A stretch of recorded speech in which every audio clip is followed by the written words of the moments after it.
teman-teman, pada video praktikum kali ini saya akan menjelaskan tentang salah satu bentuk hubungan antara makhluk hidup yang sering kita temui di kehidupan sehari-hari, yaitu simbiosis parasitisme.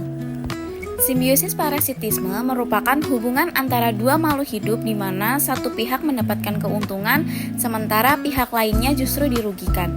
Makhluk yang memperoleh keuntungan itu disebut parasit, sedangkan makhluk yang dirugikan disebut dengan inang.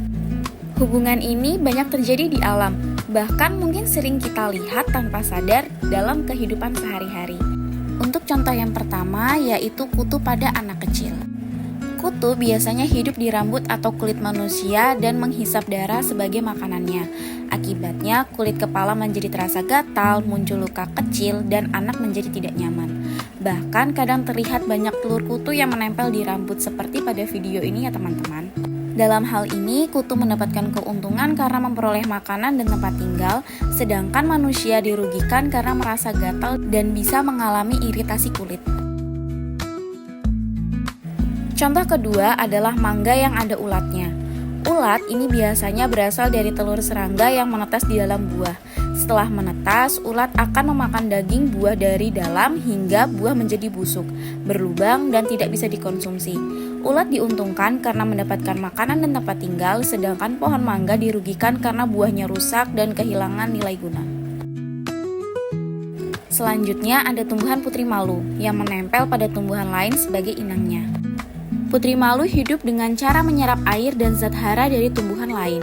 Hal ini menyebabkan tumbuhan inang kekurangan nutrisi dan pertumbuhannya menjadi terhambat. Putri malu memperoleh keuntungan karena mendapatkan sumber makanan, sementara tumbuhan inang dirugikan karena menjadi lemah dan pertumbuhannya tidak optimal. Kemudian ada lalat pada sapi.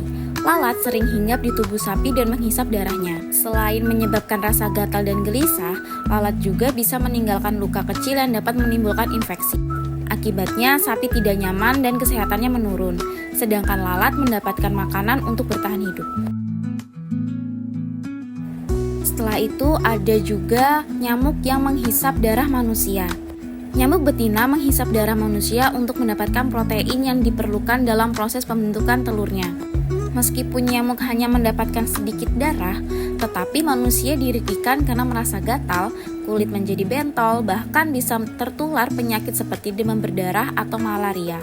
Jadi, nyamuk diuntungkan karena mendapatkan sumber nutrisi, sedangkan manusia dirugikan karena kesehatan dan kenyamanannya terganggu.